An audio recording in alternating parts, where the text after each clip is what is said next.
नमस्कार, आप देख रहे हैं हमारी खास पेशकश कुर्सी का फैसला। मैं हूं शंकर दत्त पंत। कोरोना काल के बीच में किसी तरह 5 राज्यों के विधानसभा चुनाव आखिरकार निपट चुके हैं, खत्म हो चुके हैं। अब इंतजार है तो सिर्फ कुर्सी के फैसले का, जहां पश्चिम बंगाल, असम, केरल, तमिलनाडु और पुडुचेरी में चुनाव खत्म हो चुके हैं। अब इन राज्यों की जनता सहित पूरे देश को चुनाव परिणामों का इंतजार है। 4 राज्यों और 1 केंद्र शासित प्रदेश के विधानसभा चुनाव के नतीजे 2 मई को आएंगे। सुबह 8 बजे से मतगणना शुरू हो जाएगी। मतगणना के आधे घंटे बाद रुझान आने शुरू हो जाएंगे। शाम तक जो तस्वीर है लगभग साफ हो जाएगी कि कौन से राज्य में किस पार्टी की सरकार बन रही है। हम आपको कल एक सीट का समीकरण और पूरा अपडेट देंगे, लेकिन इससे पहले आपको आज हम दिखाना चाहते हैं कि चुनावी राज्यों में कौन कौन पार्टियां किसको कितनी टक्कर दे रही है।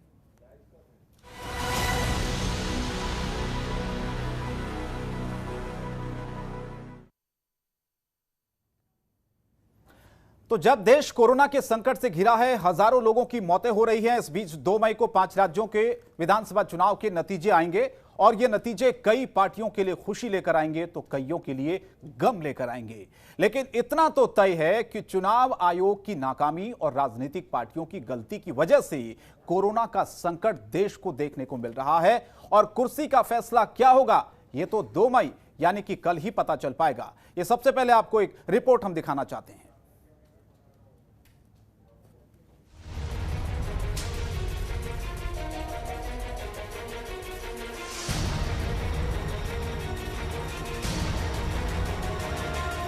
कोरोना संकट के बीच 5 राज्यों में मतगणना। क्या बंगाल में फहराएगा भगवा या दीदी मारेंगी हैट्रिक? क्या दक्षिण में एक और किला फतह करेगी बीजेपी या डीएमके का फहरेगा परचम? क्या असम में सोनेवाल फिर बनेंगे सीएम या गौरव गोगोई के सिर सजेगा ताज? क्या केरल में ढहेगा लेफ्ट का अंतिम किला?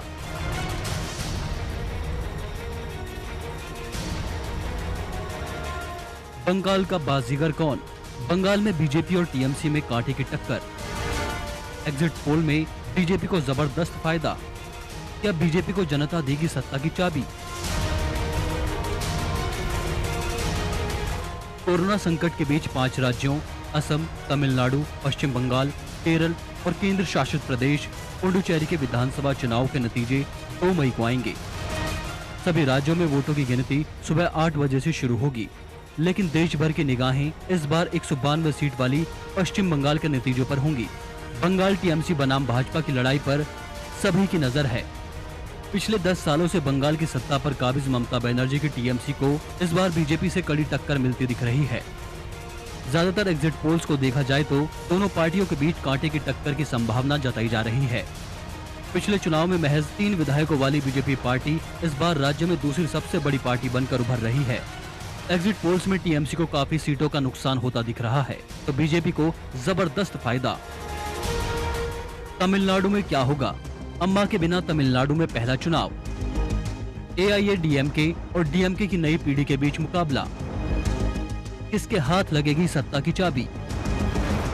234 सीट वाले तमिलनाडु विधानसभा चुनाव के नतीजे तो इस बार कई वजहों से दिलचस्प हैं, लेकिन एक बड़ी बात यह है कि इस चुनाव में दोनों मुख्य द्रविड़ पार्टियों एआईएडीएमके और डीएमके की नई पीढ़ी के नेताओं के बीच मुकाबला है। ऐसा इसलिए है क्योंकि साल 2016 में लगातार दूसरी बार एआईएडीएमके को सत्ता में लाकर छठी बार मुख्यमंत्री बनी पार्टी नेता जयललिता का उसी साल निधन हो गया था। वहीं डीएमके के दिग्गज नेता और 5 बार मुख्यमंत्री रहे एम करुणानिधि का साल 2018 में निधन हो गया था। इन दोनों नेताओं का कद इतना बड़ा था कि कई दशकों तक तमिलनाडु की राजनीति इनके इर्द गिर्द ही सीमित रही थी। लेकिन इस बार तमिलनाडु की लड़ाई में वैसे तो कई मोर्चे खुले हुए हैं, लेकिन मुकाबला मुख्य तौर पर सत्तारूढ़ एआईएडीएमके के नेतृत्व में बने गठबंधन और विपक्षी डीएमके की अगुवाई वाले गठबंधन के बीच है। कुछ घंटे बाद साफ हो जाएगा कि जीत का घोड़ा किसकी तरफ जाता है।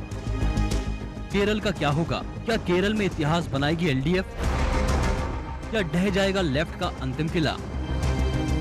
हफ्तों चले जबरदस्त चुनाव प्रचार, ताबड़तोड़ रैलियां और विशाल रोड शो के बाद 2 मई को केरल विधानसभा चुनाव के नतीजे आएंगे। 140 सीट पर हुए चुनाव में मुख्य मुकाबला सत्तारूढ़ लेफ्ट डेमोक्रेटिक फ्रंट और कांग्रेस के नेतृत्व वाले यूनाइटेड डेमोक्रेटिक फ्रंट के बीच देखने को मिल रहा है। लेकिन बीजेपी भी पूरी ताकत के साथ मैदान में उतरी थी। ये 2 मई को ही पता चलेगा कि बीजेपी को कितना फायदा मिला। लेकिन एग्जिट पोल में एक बार फिर एलडीएफ की सरकार में वापसी का अनुमान लगाया जा रहा है। तकरीबन सभी एग्जिट पोल में लेफ्ट गठबंधन को पूर्ण बहुमत मिलता दिखाई दे रहा है। वहीं यूडीएफ दूसरे नंबर और बीजेपी तीसरे नंबर पर नजर आ रही है। पूर्वोत्तर का फैसला क्या होगा? क्या पूर्वोत्तर में चलेगा मोदी का मैजिक या कांग्रेस मारेगी बाजी? पूर्वोत्तर में बीजेपी का जीत का दरवाजा असम से ही खुला था। आज बीजेपी पूर्वोत्तर के अधिकतर राज्य सरकार बना चुकी है। एक बार फिर असम के नतीजे आने हैं। असम में 126 सीटों के लिए 3 चरणों में हुए चुनाव में मुख्य मुकाबला सत्तासीन बीजेपी के नेतृत्व वाले एनडीए और कांग्रेस के नेतृत्व वाले यूपीए के बीच है। पिछले विधानसभा चुनाव में एनडीए को 86 और यूपीए को 26 सीटें मिली थी। लेकिन एग्जिट पोल में एक बार फिर असम में बीजेपी की सरकार बनती दिख रही है। वहीं केंद्र शासित प्रदेश पुडुचेरी में भी 2 मई को नतीजे आएंगे। पुडुचेरी में 90 सीटों के नतीजे आएंगे। एग्जिट पोल में बीजेपी सरकार बनाती दिख रही है। लेकिन अब देखना ये होगा कि क्या एग्जिट पोल्स नतीजों में तब्दील होंगे या सारे एग्जिट पोल्स फेल होंगे। ब्यूरो रिपोर्ट, जनतंत्र टीवी। तो कुर्सी का फैसला होना है 2 मई को, सबको इंतजार है। लेकिन उससे पहले कुछ आंकड़े, कुछ तस्वीर हम आपको दिखाना चाहते हैं। ग्राफिक्स के जरिए आपको हम समझाना चाहते हैं पश्चिम बंगाल की तस्वीर क्या है। कुल सीटें पश्चिम बंगाल में 294 हैं और बहुमत के लिए 148 सीटों की जरूरत पड़ेगी पार्टियों को। और यहां पर अगर प्रत्याशियों की बात करें तो 2132 प्रत्याशी इस बार चुनावी मैदान में थे और राष्ट्रीय दलों के 986 प्रत्याशी थे और राज्य दलों के तकरीबन 69 प्रत्याशी चुनावी मैदान में थे। इसके अलावा अगर हम देखें कि गैर मान्यता प्राप्त दलों से 467 जो प्रत्याशी थे वो चुनावी मैदान में थे और 608 उम्मीदवार निर्दलीय जो थे वो भी चुनावी मैदान में थे। तो ये पश्चिम बंगाल का जो रण है बहुत दिलचस्प इस बार का नजर आ रहा, क्योंकि भारतीय जनता पार्टी ने पूरी ताकत वहां लगा दी। इसके अलावा टीएमसी ने पूरी टक्कर जो है भारतीय जनता पार्टी को पश्चिम बंगाल में दी है। लेकिन अगर हम 2016 के उस आंकड़े को देखें जहां पर टीएमसी ने 293 सीटों पर उस वक्त चुनाव लड़ा था और टीएमसी को 211 सीटें जीतने पे कामयाबी मिली थी और इसीलिए टीएमसी का गढ़ भी माना जाता है। इसीलिए भारतीय जनता पार्टी सेंध लगाने के लिए इस बार पूरी ताकत उन्होंने पश्चिम बंगाल में झोंकी है। इसका परिणाम क्या होगा ये तो वक्त ही बताएगा। लेकिन 2016 के जो परिणाम है वो थोड़ा सा आप देखिए। बीजेपी ने 291 सीटों पर वहां पर चुनाव लड़ा था और सिर्फ 3 सीटें भारतीय जनता पार्टी को वहां पर 2016 में मिली थी। लेकिन इस बार जो अनुमान लगाया जा रहा है पश्चिम बंगाल में जो भारतीय जनता पार्टी के नेता, चाहे आप अमित शाह को देखिए, चाहे आप जेपी नड्डा को देखिए, चाहे भारतीय जनता पार्टी के तमाम बड़े नेता जो इस बार दावा कर रहे हैं कि पूर्ण बहुमत से सरकार पश्चिम बंगाल में बनने जा रही है। 3 सीटों से यह आंकड़ा कितना बढ़ेगा इसकी निगाहें सब पर टिकी हुई हैं। तो यह पश्चिम बंगाल में इस बार का जो चुनाव है यह तय करेगा भारतीय जनता पार्टी का वोट प्रतिशत वहां पर कितना बढ़ता। 3 सीटों से कितनी सीटें आगे भारतीय जनता पार्टी गेन करती है। लेकिन इस बीच अगर चुनावी मुद्दों की बात करें तो वहां पर हमने देखा कि पश्चिम बंगाल में जिस तरह से बहुत सारी हिंसक घटनाएं वहां पर हुई, दोनों ही पार्टियों ने, चाहे हम भारतीय जनता पार्टी की बात करें चाहे हम टीएमसी की बात करें, कई कार्यकर्ता जिनकी हत्याएं वहां पर हुई थी, यह मुद्दा पश्चिम बंगाल में लगातार छाया रहा। लेकिन यह बहुत बड़ा सवाल है कि 2016 में जो प्रदर्शन रहा भारतीय जनता पार्टी का 3 सीटों का, वो अब इस चुनाव में कितना बढ़ता है, कितना जो भारतीय जनता पार्टी ने मेहनत की है पश्चिम बंगाल में, जो दावे उनके नेताओं की तरफ से किए जा रहे हैं वो हकीकत में कितने तब्दील होते हैं। मेरे सहयोगी चिराग मेरे साथ इस वक्त न्यूज रूम से सीधे जुड़ रहे हैं इसी पर चर्चा करने के लिए। चिराग, पश्चिम बंगाल जिस पर सबकी निगाहें टिकी हुई हैं, भारतीय जनता पार्टी को आपने भी देखा, हम सबने देखा किस तरह से पूरा जोर पश्चिम बंगाल में लगाया, रैलियां की, बड़े बड़े नेता गए भारतीय जनता पार्टी के राष्ट्रीय अध्यक्ष से लेकर तमाम प्रदेशों के मुख्यमंत्रियों को स्टार प्रचारक के तौर पर पश्चिम बंगाल में इस कोरोना काल में भी भारतीय जनता पार्टी ने उतारा था। तो यह महत्वपूर्ण कितना हो जाता है पार्टी के लिए चुनाव, यह दिखाता है। लेकिन इस बार क्या आपको समीकरण पश्चिम बंगाल में नजर आ रहे हैं? क्योंकि ज्यादातर जो एग्जिट पोल हैं उसमें यह समझ में आ रहा है कि कई सारे एग्जिट पोल में भारतीय जनता पार्टी की सरकार वहां पर बन रही है, लेकिन कई ऐसे हैं जो कि टीएमसी की सरकार इस बार पश्चिम बंगाल में बना रहे हैं। तो क्या यह मुकाबला इस बार बिल्कुल कांटे का है या फिर एक तरफा आपको नजर आ रहा है? देखिए, ये तो कल ही पता लगेगा, जब कल एक तरह से जब काउंटिंग शुरू होगी उसके बाद ही साफ हो पाएगा कि वहां सरकार किसके। लेकिन जो एग्जिट पोल इशारा कर रहे हैं वो कहीं ना कहीं कांटे की टक्कर बता रहे हैं और कई एग्जिट पोल तो ये बता रहे हैं कि सीधा सीधा जो है वो टीएमसी की सरकार बन रही है और कई एग्जिट पोल बीजेपी को भी फायदा बता रहे हैं।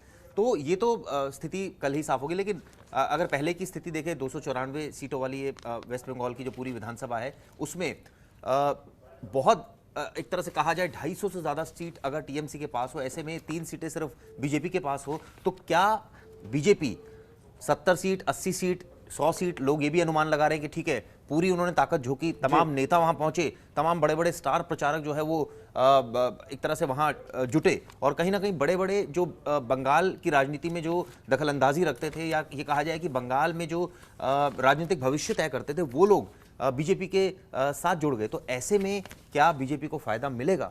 तो इसका सवाल कई एग्जिट पोल बता रहे हैं मिलेगा। देखना यही होगा कि क्योंकि जिस तरह से ताकत झुकी है और अगर कहीं ना कहीं बीजेपी यहाँ चुनाव हार जाती है तो उसके बाद क्या माइंडसेट रहेगा, क्या ये इसको प्रधानमंत्री की परास्त कहा जाएगा या फिर कुछ और कहा जाएगा? क्योंकि अब जो पॉलिटिकल पंडित है वो भी इसके बारे में सोचना उन्होंने शुरू कर दिया है कि क्योंकि वेस्ट बंगाल सबसे अहम है बीजेपी के लिए। और आप देखिए, और जितने भी राज्यों में चुनाव हो रहे हैं, चाहे वो असम बीजेपी ऑलरेडी है, पुडुचेरी में स्थिति बहुत बहुत साफ है, लेकिन ये जो चुनाव था पश्चिम बंगाल का, ये दरअसल बीजेपी को एक तरह से कहा जाए नाक का सवाल बना हुआ है। और यही वजह है कि वो उसने अपनी पूरी ताकत झोंकी है, सारे नेता वहां पहुंचे हैं और जीत के लिए तमाम दावे किए जा रहे हैं। सवाल यही है, माहौल भी शुरुआत में आपने देखा होगा किस तरह से बना कि वहां पर दीदी के भी चोट लगी और वो उसके बावजूद चुनाव प्रचार में हिंसक घटनाएं इतनी ज्यादा हुई वहां पर, और वहां बड़े बड़े स्टार जो है वो जुड़े बीजेपी के साथ। तो क्या वापसी जो है वो टीएमसी की हो रही है या फिर बीजेपी की होगी, ये अपने आप में देखने वाली बात होगी। लेकिन कांटे की टक्कर है और कहीं ना कहीं कई लोग तो ये भी कह रहे हैं और पॉलिटिकल पंडित तो ये भी कह रहे हैं, विश्लेषक ये भी कह रहे हैं कि बीजेपी हो सकता है 3 से 70-80 तक पहुंच जाए। लेकिन ये तो जैसे मैंने कहा, शुरुआत मैंने इसी से करी कि ये तो कल ही पता लगेगा। लेकिन ये कहा जाए कि बीजेपी गेन नहीं कर रही है वहां, ऐसा नहीं है, गेन कर रही है।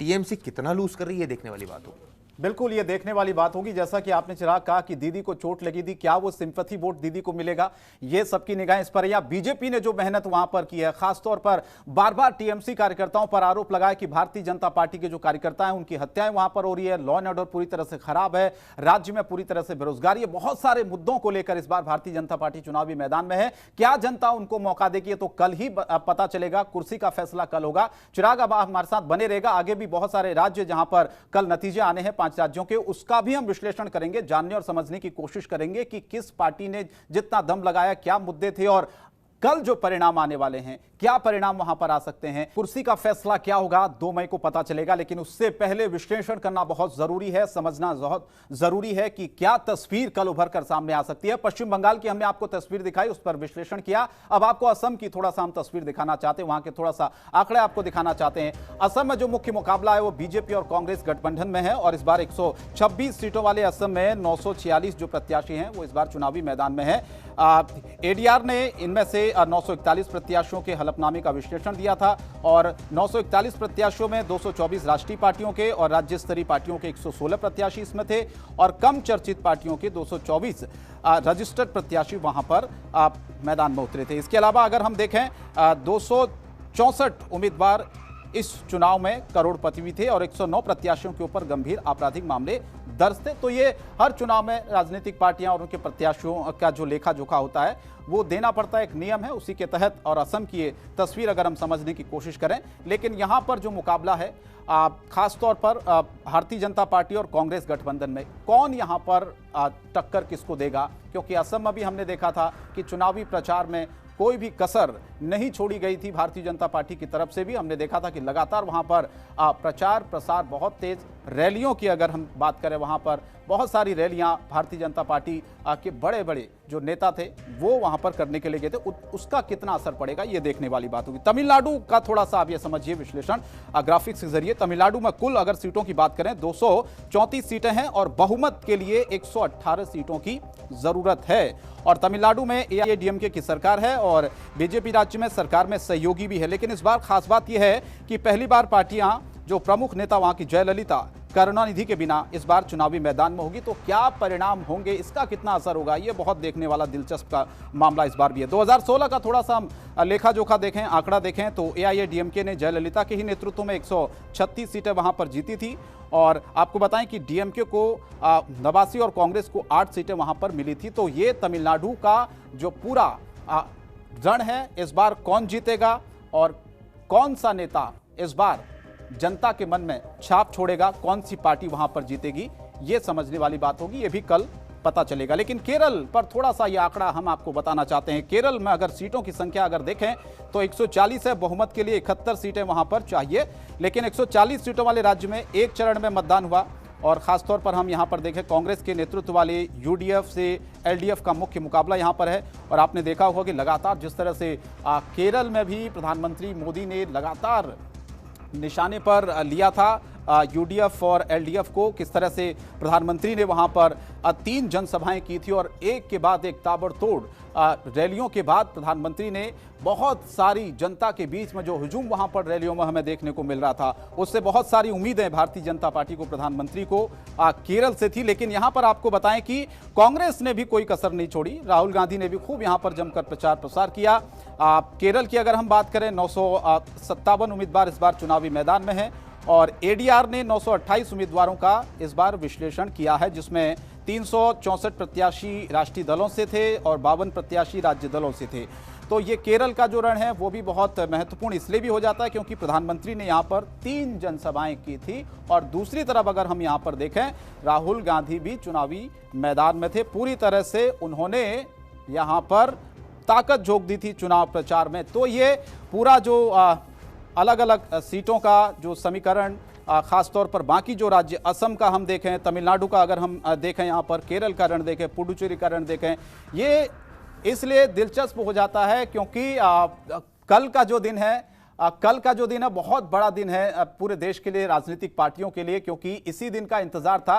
अब विश्लेषण को थोड़ा सा मैं आगे बढ़ाता हूं। चिराग मेरे सहयोगी लगातार बने हुए। चिराग, पश्चिम बंगाल से थोड़ा सा आगे बढ़ते हैं। असम की अगर हम बात करें, असम में आपको क्या तस्वीर उभर कर सामने आ रही है? मुकाबला बीजेपी और कांग्रेस गठबंधन में यहां पर भी है, क्योंकि इस बार अगर हम रैलियों की बात करें तो चाहे वो असम हो, चाहे वो तमिलनाडु हो, चाहे वो केरल हो, पुडुचेरी हो, चाहे पश्चिम बंगाल हो, किसी ने कोई कसर नहीं छोड़ी है। इस कोरोना काल में भी हमने देखा कि तमाम राजनीतिक पार्टियों ने वहां पर रैलियां की और खासतौर पर अगर हम भारतीय जनता पार्टी की बात करें तो बहुत उम्मीदों के साथ इस बार चुनावी प्रचार में बड़े बड़े नेता उतरे थे। कितना असर लगता है आपको कि इस चुनावी रैलियों का खासतौर पर असम पर होगा, तमिलनाडु पर होगा, पश्चिम बंगाल पर होगा? और प्रधानमंत्री मोदी ने भी जिस तरह से यहां पर रैलियां की थी, तकरीबन 3 रैलियां प्रधानमंत्री मोदी ने की थी, बाकी जो नेता थे, बाकी जो मुख्यमंत्री थे, उन्होंने भी रैलियां वहां पर जाकर की थी। तो क्या समीकरण आपको असम के इस बार चुनाव में नजर आ रहे हैं? क्या लगता है वाकई इस बार कांटे की टक्कर वहां पर नजर आ रही है? क्योंकि वोटरों ने जिस तरह से उत्साह वहां पर दिखाया है वो क्या दिखाता है? देखिए, एक एक करके सारे राज्यों की बात करते हैं। सबसे पहले असम की, जैसे आपने पूछा, असम जो है वहाँ ऑलरेडी बीजेपी की सरकार है और अब ऐसे में वहाँ जितने भी एग्जिट पोल हमने जो पढ़े एग्जिट पोल और जो देखे, वहाँ सीधी सीधी बीजेपी की सरकार बनती हुई नजर आ रही है और 86 सीट पिछली बार बीजेपी के पास थी, करीब 26 सीटें कांग्रेस के पास थी। तो असम में तो बीजेपी के लिए राहत की खबर है और बहुत ज़्यादा प्रधानमंत्री भी गए वहाँ और तमाम नेता भी गए, लेकिन बहुत ज़्यादा मेहनत नहीं करी क्योंकि उनको पता था कि ये जो राज्य है ये कहीं ना कहीं उनकी ग्रिप में है और इसी वजह से वहाँ पर जो डेवलपमेंट वर्क हुआ है, चाहे वहाँ रैलियाँ हुई और तमाम जो चीज़ें हुई हों, उसका फायदा जो है वो बीजेपी को मिलता दिख रहा है। लेकिन ये जैसे मैंने कहा कि जब कल ईवीएम जो है वो जब शुरू होगी काउंटिंग, उसके बाद ही स्थिति साफ हो पाएगी। तो असम की तो ये तस्वीर जो है कुल मिलाकर साफ ही है कि वहाँ बीजेपी को फायदा मिलता दिख रहा है और तमाम जो एग्जिट पोल है वो भी इसी तरफ इशारा कर रहे हैं। बात कर लेते हैं तमिलनाडु की। तमिलनाडु की राजनीति में एआईएडीएमके और डीएमके दो ही पार्टियां हैं और वहां जबरदस्त टक्कर रही। जयललिता का निधन हो गया, करुणानिधि का निधन हो गया, उसके बाद अब जो है जो नई पीढ़ी है वो एक तरह से मैदान में, और ऐसे में देखना होगा क्योंकि पिछली बार तो एआईएडीएमके ने सरकार बनाई थी वहाँ, अब इस बार क्या स्थिति रहती है, क्योंकि इस बार जो राजनीतिक विश्लेषक हैं उनका साफ साफ कहना है कि अभी चूंकि नई पीढ़ी है, ऐसे में लोग कितना ट्रस्ट करते हैं उन पर, तो ये देखने वाली बात होगी। वहाँ 234 एक तरह से कहा जाए विधानसभा की सीटें, तो ऐसे में किसके पलड़ा भारी रहेगा ये कल साफ हो पाएगा। जहाँ तक बात है केरल की स्थिति, क्या कांग्रेस गेन करेगी केरल में, ये सबसे अहम चीज़ है क्योंकि कांग्रेस ने सबसे ज़्यादा मेहनत जो है वो केरल में की। वजह साफ थी कि खुद वहाँ से सांसद भी हैं राहुल गांधी और प्लस जो वहाँ सरकार है एलडीएफ और यूडीएफ, एलडीएफ की सरकार है, वहाँ पर जो यूडीएफ है वो लगातार जो कांग्रेस गठबंधन है वो कोशिश कर रहा है कि सरकार किसी तरह बनाई जाए। बीजेपी का भी वहाँ स्टेक है, लेकिन कहीं ना कहीं यहाँ सिर्फ एक ऐसा राज्य है जहाँ पर कांग्रेस यहाँ पर और पुडुचेरी में यहाँ पर थोड़ा एक्टिव नजर आ रही है। पुडुचेरी में की अगर बात की जाए, आपको याद होगा एलजी वहाँ किरण बेदी थी और वहाँ पर किस तरह से सरकार गिरी, वहाँ पर कांग्रेस के विधायकों ने इस्तीफा दिया, सरकार गिरी, वहाँ पर राष्ट्रपति शासन लग गया और उसके बाद अब वहाँ पर किसकी सरकार बनी, ये देखने वाली बात होगी, क्योंकि वहाँ पर समीकरण अभी भी जो इशारा कर रहे हैं 90 सीट्स हैं वहाँ, नतीजे आएंगे और ऐसे में किस तरह से सिचुएशन रहेगी ये देखने वाली बात होगी। यानी कि कहा जाए कि अगर बात की जाए केरल की, तो वहाँ पर जो एग्जिट पोल बता रहे हैं वो कहीं ना कहीं जो लेफ्ट गठबंधन है उसको ये कह रहे हैं कि वो जीत के करीब है, लेकिन कुछ भी हो सकता है, कांग्रेस भी गेन कर सकती है, यूडीएफ भी वहां गेन कर सकती है। जहां तक बात है तमिलनाडु की, वहां एआईएडीएम की काफी हावी है, तो उम्मीद यही की जा रही है कि शायद वो सरकार बनाए, लेकिन कल और स्थिति साफ होगी। जहां तक बात है असम की, वहां बीजेपी का एक तरह से कहा जाए सबसे सेफ राज्य जो है वो बीजेपी का असम है, जहां पर उसको ऐसा लग रहा है कि वहां तो सरकार 100% उनकी बन रही है। पुडुचेरी को लेकर स्थिति जो है वो थोड़ी सी अभी साफ नहीं है, कांग्रेस की सरकार वहां जरूर गिरी थी, तो क्या कांग्रेस गेन करेगी, क्या बीजेपी कम बैक करेगी, ये देखने वाली बात होगी। लेकिन सबसे ज्यादा निगाह जो रहेगी शंकर इन तमाम जो स्टेट्स की अगर बात करें वो रहेगी सिर्फ और सिर्फ पश्चिम बंगाल पर, कि पश्चिम बंगाल में जिस तरह से बीजेपी ने अपनी सारी ताकत झोंक दी, क्या बीजेपी ये मानकर बैठ गई है कि अगर 70-80 सीटें भी आ जाती है तो उनके लिए बहुत बड़ी जीत होगी है, या फिर वो ये मानकर बैठे हैं कि अगर सरकार बनाते हैं तो ये तो निश्चित रूप से जीत ही होगी, क्योंकि 2 बार से ममता बनर्जी वहाँ मुख्यमंत्री हैं 10 साल से, तो ऐसे में और ये भी एक मैसेज जाएगा कि अगर ममता बनर्जी जीतती है कि बीजेपी ने तमाम कोशिशें कर ली, प्रधानमंत्री को वहाँ भेज दिया, गृह मंत्री को भेज दिया, तमाम नेताओं को भेज दिया, लेकिन कहीं ना कहीं जो बंगाल की जनता है वो उन्होंने दीदी को पसंद किया। ये कल देखने वाली बात होगी, क्योंकि एग्जिट पोल तो अभी कांटे की टक्कर बता रहे हैं। कई एग्जिट पोल बेशक टीएमसी को वहां जिता रहे हो, लेकिन अभी भी वहां कुछ भी हो सकता है। इतना साफ है जो तमाम आंकड़ों से नजर आ रहा है, जो तमाम एग्जिट पोल का जो एवरेज अगर देखे तो वो बीजेपी को गेन तो दिखा रहे हैं, लेकिन टीएमसी को बहुत ज्यादा माइनस में नहीं दिखा रहे हैं। तो ये एक चीज देखने वाली होगी कि कल स्थिति साफ होगी कि ऊंट किस करवट बैठेगा। बिल्कुल, ये कल जो नतीजे आएंगे उसके बाद ये तस्वीर साफ हो पाएगी और कुर्सी का फैसला भी कल चिराग होगा, और इसीलिए सबकी निगाहें इस पर टिकी हुई भी हैं कि आखिर क्या होगा। सभी जो राजनीतिक पार्टियां जिन्होंने पूरी ताकत इन राज्यों में चुनाव प्रचार में लगाई है वो कितनी सफल हो पाती है, जनता के बीच में जो मुद्दे पहुंचाने की कोशिश की गई है या मुद्दे विहीन जो चुनाव लड़े गए हैं उसका कितना असर पड़ता है, ये कल हमें देखने को मिलेगा। लेकिन आप जाते जाते आपको हम ये बताना चाहते हैं कि कुर्सी का फैसला लगातार कल नॉन स्टॉप कवरेज जनतंत्र टीवी पर आप सुबह से ही देखेंगे। चुनाव की पल पल की अपडेट, एक एक जानकारी आप तक हम पहुंचाएंगे कि कौन सी पार्टी कहां पर बढ़त बना रही है, किस पार्टी ने किस राज्य में जीत दर्ज की है और क्या वहां पर समीकरण थे, क्या ऐसी वजह रही। हमारे साथ पूरे दिन कल एक बड़ा एक्सपर्ट का एक पैनल रहेगा जो विश्लेषण भी करेगा कि आखिर इन चुनाव में हार जीत के बाद पार्टियों को क्या वाकई में विश्लेषण करने की जरूरत होती है, क्योंकि बार बार चुनाव होते हैं, चुनाव के बाद में बहुत सारे मुद्दे उठते हैं कि आखिर कहां पर कमी रह गई, चाहे वो कोई सी भी पार्टी हो। और एग्जिट पोल की अगर हम बात करें तो एग्जिट पोल में भी कई जगहों पर भारतीय जनता पार्टी को जीत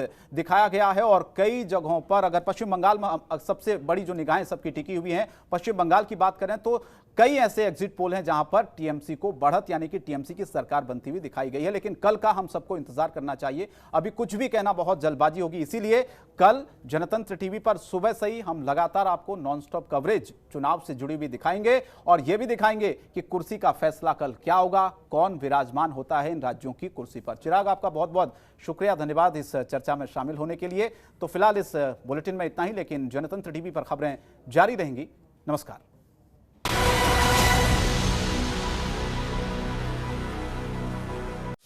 खबरों के निष्पक्ष विश्लेषण के लिए सब्सक्राइब करें Jantantra TV and press the bell icon. Never miss any update.